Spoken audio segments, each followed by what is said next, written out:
독일 은닉 재산을 둘러싼 비밀인데 박지훈 변호사께 네. 좀 질문 드릴게요. 지금 최순실의 뭐 재산이 한 8천억 얘기도 있고요. 많게는 10조 얘기까지도 나오는데 이게 좀 어마어마합니다. 궁극 계상이 되는 것 같아요. 예. 10조면 이건 안 됩니다. 이거는 10조면 이건희 회장이 13조 정도입니다. 네. 그러니까 단숨에 2등이 돼버립니다. 2등이 돼버리는 거예요. 이재용 부회장을 이겨버리는 상황이 되기 때문에 예. 그건 좀 믿고 싶진 않지만 일단은 독일에서는 500개여 개의 페이퍼 컴퍼니를 만들면서 돈을 이리저리 막 옮기다 보니까 중복 계상이 되면 10조가 될 수가 있는데 예. 10조는 아니지만 최소한 8천억 이상 아니면 수조 원대 돈은 지금 갖고 있다. 결국 그런 얘기를 했었거든요. 국내에 한 300억 정도라 했는데 너무 적지 않으냐 이때까지 했던 거에 비하면. 그래서 결국은 해외 독일에 보유하는 부동산만 한 300억대가 넘어가고요. 그러면 수조는 가능한 상황이 아닌가. 결국 특검에서는 요 부분 국내에 은닉했던 재산이라든지 탈세했던 부분, 이런 부분도 추적하기 위해서 전문가들을 특별수사관을 좀 채용을 한 상태입니다. 아마 이 부분도 조사를 좀 해야 되고 조사가 된다면 아주 더 심각한 부분이 아닌가. 네. 이게 문제는 이 돈 자체가 대통령하고 어떤 특수한 가족 관계로 만약에 획득한 거라 그러면 이거 정말 큰 뇌물 관련된 거 돼버리거든요. 예. 그렇기 때문에 이 부분도 좀 확인이 돼야 될 부분을 생각이 듭니다. 네, 네. 어마어마합니다. 네, 그렇다면 이 어마어마한 돈의 출처는 어디서부터 시작되느냐인데요. 조각은 바로 이 얘기 속에 있습니다. 한번 들어보시죠. 네. 네. 즉, 한 수십 년 전부터 시작됐다는 그러니까요. 거죠. 예, 이 재산에 대한 그거의 의구심이 굉장히 지금 높아지고 있는데 그거에 대한 뭔가 증언이 좀 나온 것 같아요. 한번 들어보고 말씀을 나눠보도록 하죠. 이제 조순재 씨가 무슨 얘기를 하냐면 박정희 대통령 사후 바로 뭉칫돈이 최태민 일가로 흘러들어갔다 이렇게 녹취를 남깁니다. 92년에 유베일이라는 회사를 최순실 정윤회가 독일에 설립을 했습니다. 이후에 최순실이라는 이름으로 수개의 회사가 세워졌다 없어졌다 하는 과정을 반복하고 최근에 비덱과 WK까지 이어지는 이런 과정을 거칩니다. 그러니까 이 정두원 의원 얘기에 따르면 이제 조순재 씨 녹취록에 보면 이현종 의원님 이런 거거든요. 박정희 전 대통령 사후에 한 2, 3천억 정도의 이 박정희 전 대통령의 재산이라고 해야 되겠죠. 그게 뭉칫돈으로 최태민 목사한테 넘어갔다라는 거 아니겠습니까? 그렇죠. 지금 뭐 최근에 조순재 씨라고 하면 지금 이제 최순실의 사실상 이제 얼굴 오빠입니다. 그러니까요. 오빠인데 그 이제 최태민 씨의 어떤 재산을 관리했던 분이에요. 이분이 나중에 증언을 한 거 보면 사실 그 최태민의 재산 증식 과정 이런 것들을 이 사람이 구체적으로 이제 이야기를 하고 있거든요. 그러니까 여러 가지 재단뿐만 아니라 박정희 대통령 이후에 사후에 그 재산들을 최태민이 어떻게 이제 획득을 했는지 이야기를 하고 있고 또 지금 최태민의 넷째 번째 부인에서 난 최재석 씨라는 아들이 있습니다. 네. 그 아들이 증언에 따르면 한 번에 역삼동 그 최태민의 집에 갔더니만은 방 안에 거대한 금고가 있었다는 거예요. 금고가요? 그 금고 안에 금과 그다음에 채권, 달러 이런 것들이 한방 가득하게 있었다는 것이죠. 근데 이게 그러면 이게 다 아버지 거냐 이렇게 물으니까 아니다. 그분을 위해 쓸 것이다. 이렇게 이제 이야기를 했다는 거죠. 그러니까 그런 것으로 보면 실제 지금 최순실이 가지고 있는 재산은 자매들 중에서 가장 적습니다. 네. 그 언니라든지 동생 같은 경우는 3천억대, 1천억대 재산, 최순실이 사실 적거든요. 그러니까 그런 면에서 본다면 왜 최순실이 오래전부터 독일과 연관을 지어서 독일에 가 있었을까? 이런 의문이 제기가 되는 것이죠. 그러니까 실제로 이제 이런 재산 자체가 실제 국내 재산보다는 오히려 국외에 있는 재산이 더 많지 않겠는가라는 이야기가 나오고 있거든요. 그건 뭐냐면 독일에 지금 검찰에 조사를 하고 있습니다. 독일 검찰들이 그 최순실이 만들었던 페이퍼 컴퍼니 한 수백 개가 된다고 그래요. 이것에 대한 자금 추적을 지금 하고 있는데 여기서 나온 이야기가 상당한 금액이 있다라는 이야기가 나오고 있습니다. 더군다나 최순실이 지금 자주 독일에 다녔던 미용실에서 자기는 그 사람 하는 이야기가 재벌 24위다, 재계. 24위다라고 이야기를 했어요. 한국의 24위 재벌이다. 24위 재벌이다 이야기를 했는데 제가 그래서 재계 24위를 쭉 찾아보니까요. 옛날에 한보가 24위였습니다. 지금 뭐 대림 같은 게 24위인데 자산 총액이 10조입니다. 10조. 딱 그 금액이 맞아요. 그러네요. 아주 공교롭게도. 그러니까 왜 하필 재계 24위라고 했을까? 그리고 10조라는 이야기가 왜 나왔을까? 라는 이야기의 퍼즐들이 지금 서로 간에 얽혀있기 때문에 이걸 어떻게든지 맞춰봐야 됩니다. 그러니까 이게 뭐 지금 중요한 부분은 정미경 의원께 여쭤볼게요. 그러면 이 수많은 뭐 수천억, 뭐 몇 조 얘기도 나오는데 국민들께서 제일 궁금한 부분은 그 수많은 재산들을 우리가 그럼 어떻게 되찾아오느냐, 환수하느냐 이 문제와 이제 직결되는 것 같은데 정의원께서는 어떻게 보세요? 일각에서는 그거 쉽지 않을 거다, 어려울 거다라는 좀 전망도 나오던데 어떻게 보시는지요? 우리가 이제 그 네. 범죄 행위로 인해서 그 재산을 그 국고에 환수하는 방법은 지금 사실 법이 되게 잘 돼 있어요. 할 수 있는 모든 거가 지금 다 되어 있거든요. 근데 핵심은 뭐냐면 과연 국내에 있는 돈을 어떤 방식으로 해외에 빼돌렸느냐. 이게 지금 밝혀질 거예요. 그 부분은. 왜냐?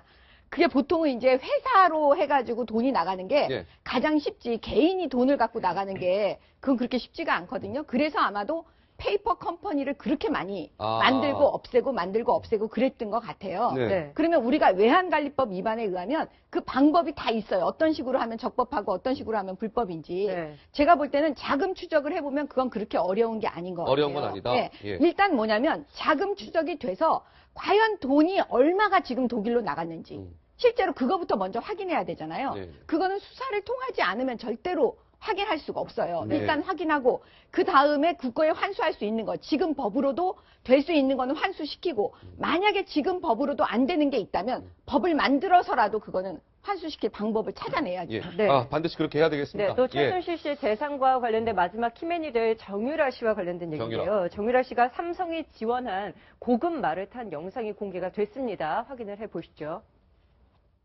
네, 정유라 선수 좋아. 예, 지금 동영상 찍고 있습니다. 이 회장님 보셔야 되는데, 이게 얼마나 흐뭇하시겠어요. 너무 컸어, 용량이. 메일로 보내드릴까요? 동기부여가 이제 되겠지. 예. 그러니까 지금 정유라 그 영상을 좀 봤으면 좋겠는데 저 정유라가 말을 타고 있는 영상이에요. 얼마 전에 공개된 영상인데 지금 저 영상이 그러니까 독일 코레스포츠 있지 않습니까? 네. 최순실 소유의 독일 코레스포츠가 삼성전자와 220억 원짜리 지원 계약을 하고요. 컨설팅 비용 명목으로 천 송금을 받은 다음 날 찍힌 영상이에요. 네. 그렇죠? 그렇죠. 그 예. 다음날 찍힌 영상인데 저 말 자체가 30억짜리 말입니다. 저 말이 30억 원입니까? 예, 30억짜리 말이니까 야. 사실 그 지원을 받는데 일정 금액을 저걸 말을 사는데 쓴 게 아닌가 추측이 충분히 가능한 상황이고 예. 삼성에서는 정유라를 일단 지원하고 뭐 정유라가 그 순위가 그렇게 뭐 높은 그건 아닌데 저 말을 뭐 샀다고 보긴 어렵지만 일단은 저 말 타면서 시승하고요. 찍은 게 뭐예요? 잘 탄다 정유라.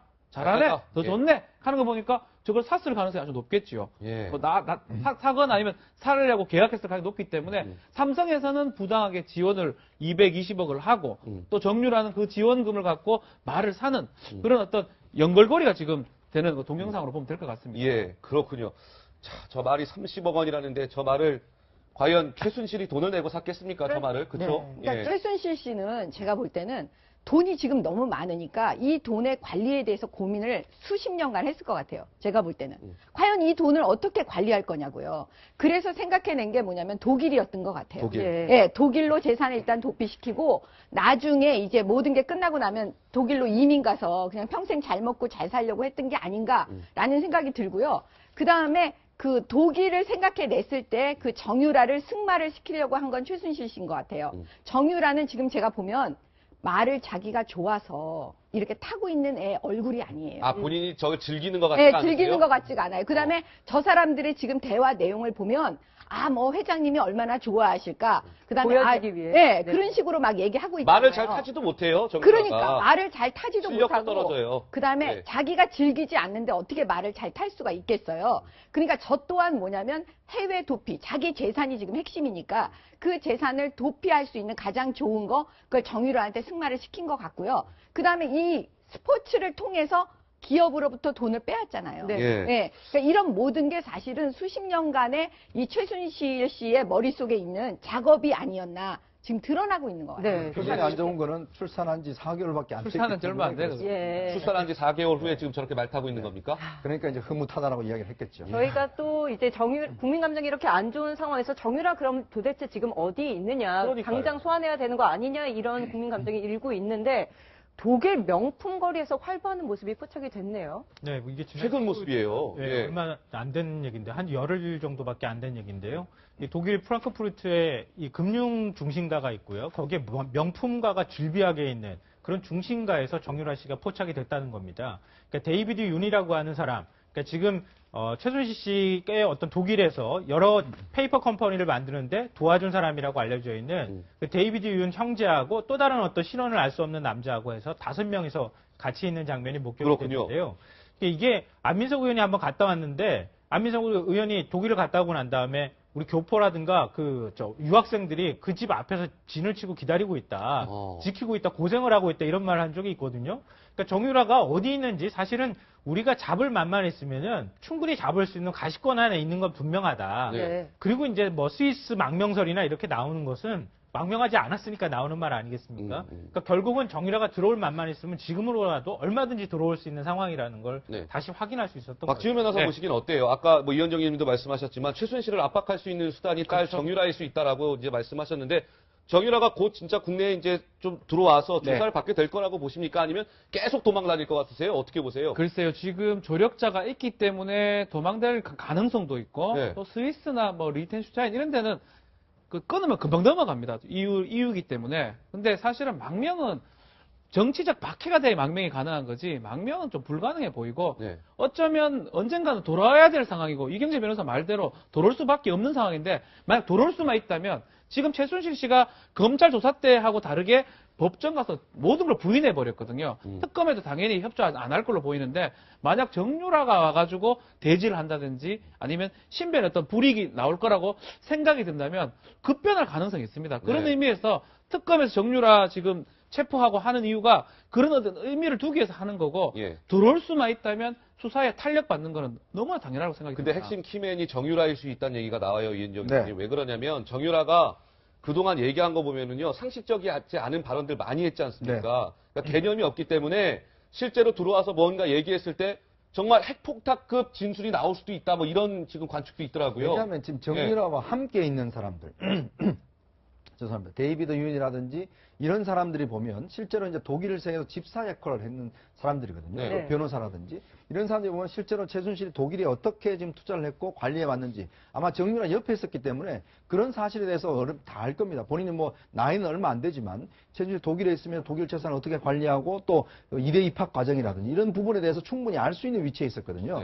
그리고 지금 저는 약점이 뭐냐면 일단 지금 어린애와 같이 있지 않습니까? 자기 애하고 같이 있기 때문에 아마 그렇게 오랫동안 뭐 도망 다니지는 못할 겁니다. 그렇군요. 지금 현재 뭐 이경재 변호사하고 뭐 아직 연락이 안 된다고 하지만 아무래도 검찰이 압박할 경우에 사실 오랫동안 외국에 방랑 생활을 할 수 있는 처지가 아니거든요. 말도 있죠. 지금 아기도 있죠. 또 같이 동행하는 사람도 있죠. 그렇기 때문에 아마 조만간 제가 볼 때는 아마 신원이 확인되지 않나 싶습니다. 조만간 신원이 확인될 겁니다. 정유라를 만약에 우리가 이제 소환해서 특검에서 이제 긴급 체포해서 구속해서 수사를 한다고 가정을 해보세요. 그럼 어떻게 되냐면 엄마하고는 다르거든요. 정유라는. 그 다음에 공주로 자랐을 거예요. 돈 많은 집 딸로. 그렇잖아요. 그러면은 그 구속 기간을 아이가 버텨내기가 어려울 거예요. 그러면 결국에는 뭐냐면 특검에서 줄줄줄 다 얘기할 가능성이 높죠. 그래서 제가 볼 때는 최순실 씨 입장에서 그다음에 최순실 측근은 어떻게 하든지 정유라를 보호하고 국내로 들어오지 못하도록 할 가능성이 굉장히 높아 보이죠. 분명히 불 거예요. 그렇게 훈련된 아이가 아니기 때문에 검찰의 그 압박에 걔는 금방 그냥 다 불 가능성이 제일 높은 인물입니다. 김성화 평론가 말씀 짧게 듣고 넘어갈게요. 저도 비슷한 생각인데요. 정유라 씨는 이미 독일 검찰이 자금 세탁 혐의로 기소를 했습니다. 어디 갈래야 갈 수가 없는 상황이에요. 그러니까 지금 정유라가 들어오느냐 안 들어오느냐는 거는 오히려 타이밍을 조절하는 것일 뿐이다. 저는 그렇게 생각합니다. 그렇기 때문에 특검 조사 진행 상황을 보면서 어느 시점에 들어오면 좋을지 정치적 타이밍을 고려해서 아마 국내에서 누군가는 콜할 것이다. 그게 이경재 변호사든 누구든 간에 그 시점을 조절하는 것만 차이가 있을 뿐이지 들어오는 건 어쩔 수 없다고 생각해요. 알겠습니다.